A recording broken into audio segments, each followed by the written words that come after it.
This is Faten, Atigui. You hear me? Yes. Ah, cool. Okay, this is Faten, Atigui. I take the round 2, maybe the round 3 too. So we're trying to work together on this presentation. So as Samira said, this work is done within the ASH 2020. So it's European project Safe Care. And the main goal is to work on cyber-physical interaction to model cyber-physical incidents. And our work here is how to model the comme tu veux. So, sorry, Samira is here. That's okay. You can switch. This is totally permitted to switch. Oh, thank you very much. Totally permitted to switch. So you don't go ahead. Sorry for this. Just to recall the context of this project is how to model incidents and how to model the propagation of these incidents within cyber physical organization. In this context, it was healthcare organization, but the idea could be generalized in any organization where we have physical equipment also and also cyber equipment. So the idea is that we have worked with domain experts. We tried to collect all the information on what they consider as assets that are valuable objects in their organization and that should be protected. And then we made a kind of classification. In this high-level model, we see only the concept of asset, but we have a more fine-grained model with several categories of assets, medical equipment, networked equipment, etc. Because we know that the way things that could propagate are completely different. For example, if we have a network equipment that are connected to networks, so the propagation of cyber incident could happen through the network, but when you have, for example, several rooms and there are some doors between these rooms, so we are in of physical equipment. So if there is the protection on this door, for example, a door access system, so the propagation is less easy than if there is no protection, no door access system on this door. So having all these informations, we have tried also to extract some expert rules on the way things could propagate, and we were especially interested in the fact that the initial incidents, for example, could be cyber, and one of the impacts could be physical, because we have some situations, some interesting situations like that, and we consider in this propagation mechanism both the structural aspects, the fact that there are some kind of relationships, several kind of relationships between the assets, and the fact that each asset could be protected or not, could have a kind of vulnerability that could also evolve in the time. For example, this month there is some vulnerability on this equipment. The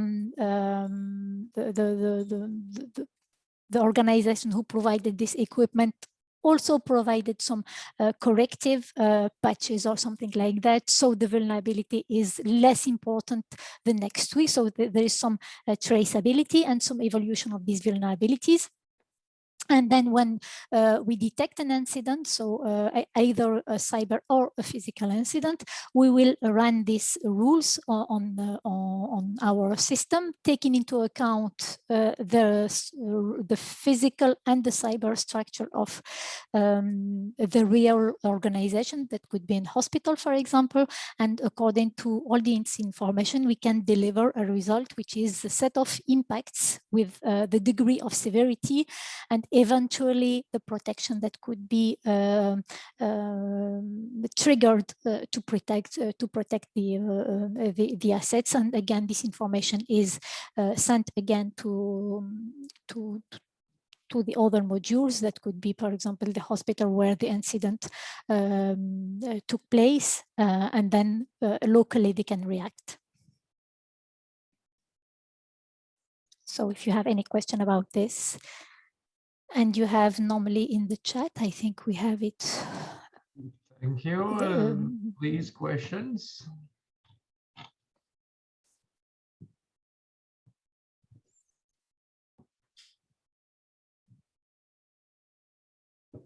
Anybody?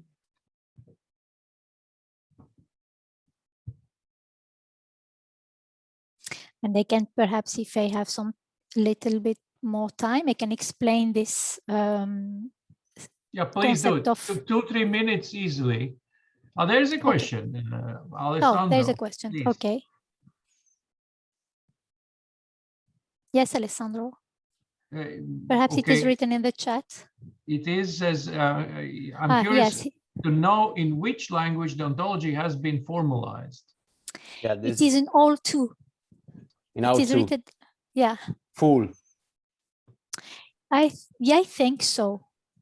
So it's the most expressive, let's say, dialect of how-to right now. Yeah, because we don't need only to declare the concepts, but we have to reason about them, and we have to write rules. Yeah, and this is why we need more expression. Okay. So if I understood correctly, the way you exploit this ontology is to do reasoning over it. Exactly. Yes, and exactly. How do you? I have then another question that is about the connection between the ontology and the data, actually. So I think that there should be at some point in time a connection between data coming from the reality, the real scenario, let's say, and the ontology. How is this somehow implemented in your system? So our system is just a module, but we are connected to what we call a central database. And the central database contains all the informations about all the hospitals. And when we receive, for example, a notification of an incident, we have a kind of an identifier on the asset or the set of assets on which this incident happened. Through this asset, we will access to the central database. We will extract all the related structure to these assets and the semantic links and the relationships between these assets. So at instance level, that are defined in the database. And then from this, we will rule our rules that are normally generic, and we will compute the real impacts on each of the assets related to the initial asset. And then we send this result. The organizations of, for example, the hospital where the incident happened is notified, and there are, of course, some local reactions on this. And what is important to know is that all this is secured. So the propagation module don't have the real identity, for example, of the hospital. We have just a logical identifier of the asset and the logical identifiers of all the assets that are related. And then we send the information to the central database. The other modules have a subscription to the service and can extract the answer or the treatment done by the impact propagation modules, meaning that the propagation module is not aware about who has been attacked. Okay, thank you very much. Thank you. I think according to the strict timing procedures, thank you, Samira. And now we have to go to paper number 2 in this session. So Alberto, it is your turn again to present a conceptual model-based method to correctly manage genome data. Okay, thank you. I don't know if now you can listen to me better, or it's the same? It's the same. It's the same. No. It's the quality of the microphone, it seems. Yeah. Well, yeah. Well, sorry about that. There's nothing much that I can do. Yeah, sorry. So yeah, again, my name is Alberto, and I'm going to present this CAiSE method to correctly manage genome data. There are some problems related to genomics that our research group has gathered over the years. The first one is that genomics is a domain with a huge amount of data that is heterogeneous, dispersed, and not interconnected. Besides, domain experts often mix problem space concepts with solution space concepts. In this context, we define problem space concepts as purely biological concepts like a gene, a chromosome, a variation, etc. And solution space concepts refer to technologically related data like file formats or data quality indicators. And the fact is that they often mix these concepts, and this prevents them from having precise definitions to work with. And of course, there are other reasons, but this is one of the reasons behind the fact that conceptual modeling is little used in genomics.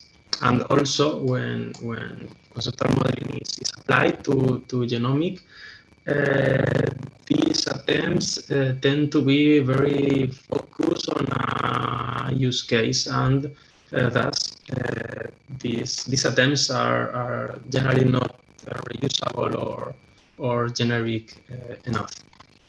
And in this context, we identify a couple of ideas to improve this situation. The first one is to propose to explicitly separate the concepts that pertain to these two dimensions, and the second one is to try to increase the level of reuse and genericity of the artifacts generated when applying conceptual modeling techniques. And to achieve this, we created the CAiSE method that is composed of two core elements, namely the conceptual scheme of the genome and the catalog of conceptual schemes of technological aspects. These two elements allows us to explicitly differentiate between problem space concepts and solution space concepts, since the conceptual scheme of the genome only represents problem space concepts, and the conceptual schemes of the catalog only represents solution space concepts. Here in the catalog, each element includes a conceptual schema and a set of rules that allows us to integrate it to the other existing conceptual schemas. And this method is divided into three phases. In the first one, the essential components of the use case are identified, and this includes identifying those concepts of the conceptual scheme of the genome that play an important role in the use case under study, and also identifying the technological aspects that are used to manage genomic data. In the second phase, we select the conceptual schemes of the catalog that represent the technological aspects identified in the first phase. So in other words, this phase deals with the solution space. And after this phase, you have a set of conceptual schemes of the catalog that must be integrated. In the third phase, the final conceptual scheme is generated, and to do so, a conceptual view of the conceptual scheme of the genome that only contains the relevant biological concepts identified in the first phase is created, and then is merged with the selected conceptual schemes of the catalog by using the integration rules. So here you can see an example where the biological view is depicted with white classes, and the conceptual schemes of the catalog are depicted in light gray classes. the elements used in the integration rules are represented in bold classes and in bold relationships. So, well, if we have time later, I can elaborate on this conceptual schema. So, to conclude, genomics data is in general poorly managed and poorly represented. Conceptual modeling in genomics is in general little use and use case specific. I would propose both a new characterization of genomics data and a method to create conceptual schemes in order to increase their genericity and reusability. And future work is oriented towards automating the generation of the integration rules. Thank you very much for listening to this presentation. Thank you. If there are questions, there is a hand up by Samira, please. Yes, thank you.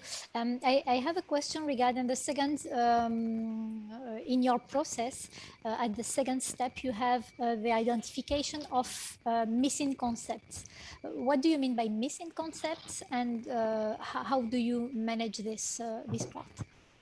Yes, so, well, almost every domain, but especially genomics is an ever-changing domain.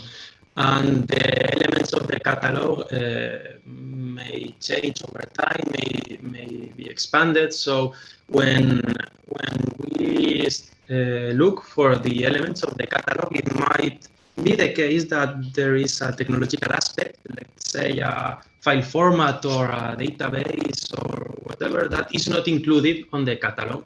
So before selecting these technological aspects, we must create another element of the catalog, which consists on creating the conceptual schema of the technological aspect and the integration rules to integrate it with the other conceptual schemes. So it might be the case that there are some missing aspects, and in this case, we must add it to or add them to the catalog. And if there are no missing aspects, we can go and select the corresponding items of the catalog. Okay, so meaning that you have some expected schema, and if some elements of this expected schema are not there, this is what you call missing aspects, right? Yeah. You gave the example of the format, but it could be perhaps something that more than just it could be a new concept, no? Yes, for example, yes. Anything that is new and we have not considered before. Okay, thank you. Thank you. Thank you. Giacomo, you have a question? Yeah, I have a question. Thank you. So my question is whether the model that you provided also allows to model jumping genes, also called transposons. And those are very useful, for example, to map some diseases like hemophilia or, for example, cancer, where just a gene jumping from one location to another actually becomes from inactivated to activated, and therefore it might cause a disease. Or, for example, in maize is the one actually, the jumping genes coloring the kernel of the maize in different colors. So I'm just interested whether this model is also able to encode these jumping genes, or how could the model could be enhanced to also model this kind of situation. Thank you. Okay, thank you. So yeah, the answer is yes. It is able to represent this, since we extracted. Well, this, I think this goes a little out of the scope, but I will try to simplify. We have a set of sequence part of the chromosomes, and the position is extracted. So this sequence part can have several positions depending on the context and on the situation. And this is a way that will allow us to represent these jumping genes or transposons. But for example, here, these classes are not included or are not because on the first step, we identified that the C-Troop researchers did not care about these specific concepts, well, and a lot more. So in this conceptual view, these concepts to represent jumping genes are not represented. Okay, thank you. Thank you. According to the strict time rules, thank you for this presentation. Giacomo, you are next. Take two. Yep. So I'm sharing the screen. Okay. So thank you. I'm presenting the work called a tool for computing probabilistic trace alignment, and that is actually a work co-authored with Matt, Jim, Montag, and Peñalosa. So the idea of this approach is actually to, for example, given a trace with which you have that an item was added and closed, and then you know that the order was archived, then you are interested in knowing whether the order is more likely to be accepted or to be refused. So according to this probabilistic PKMN model, the thing that you have is that considering probabilities, then it's more likely that the order is going to be accepted and paid, while on the other hand, the solution is more costly because it actually involves two operations. And so if just considering traditional cost-based alignment, refuse should be preferred, but that is not always the case.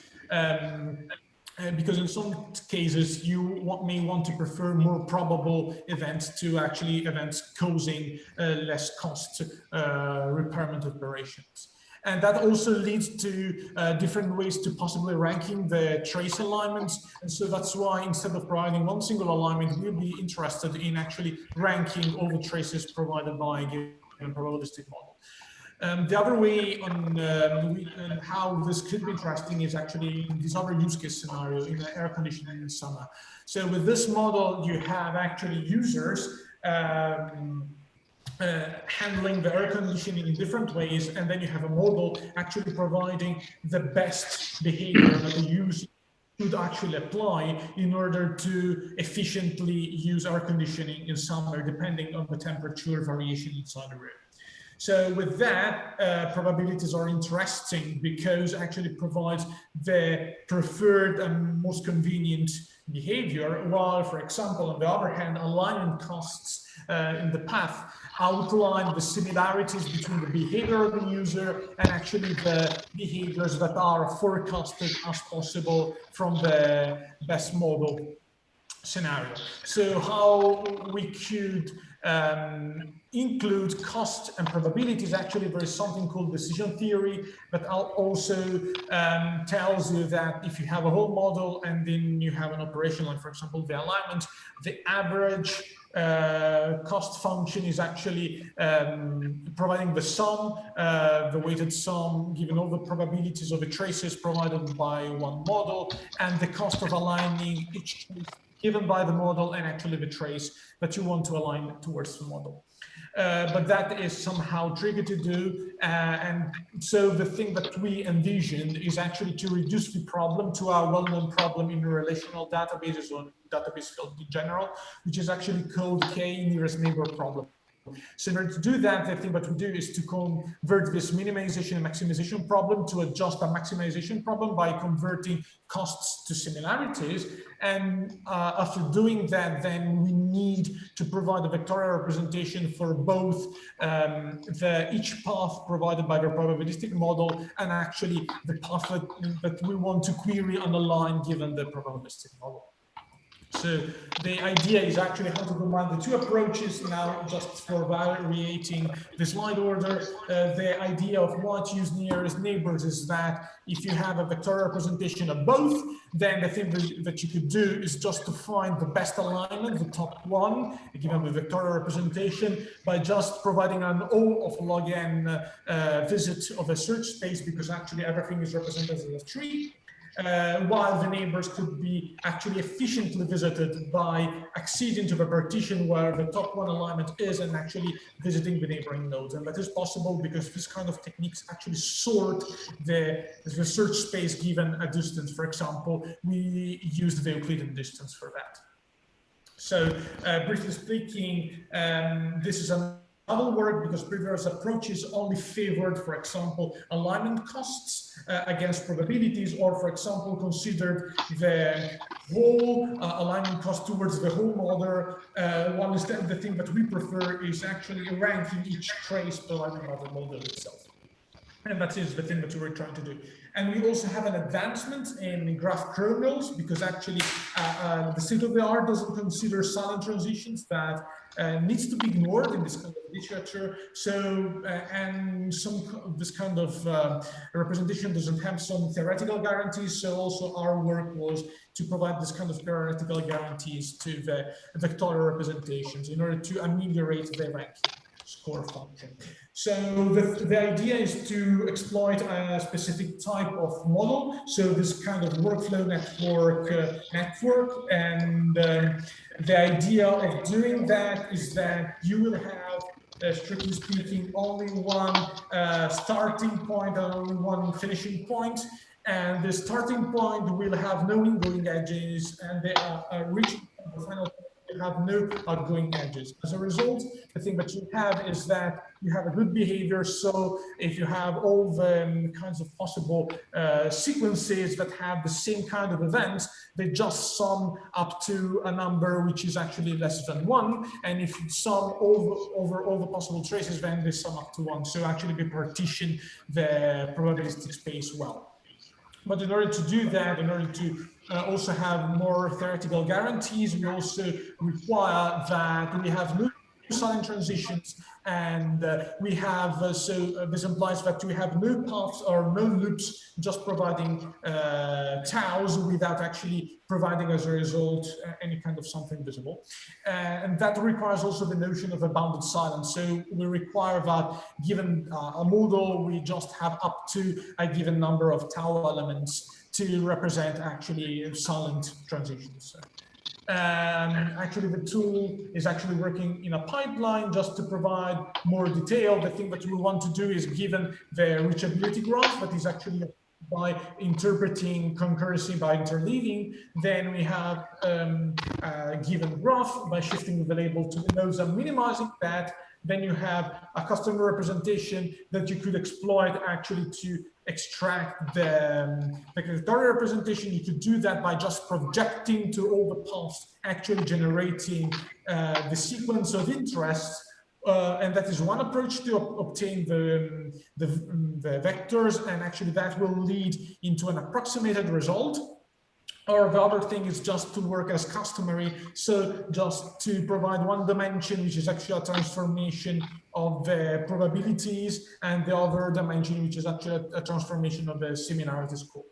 And the idea is that we have two ways of alignment, one approximated and the other one providing an optimal ranking. And ideally, the approximated ranking is the approach that with a given data structure, we're actually able to outperform optimal ranking. And the reason of doing that is that while optimal ranking requires to compute the alignment all the time, then approximate ranking just provides the trace independently from the query of interest, and therefore independently from the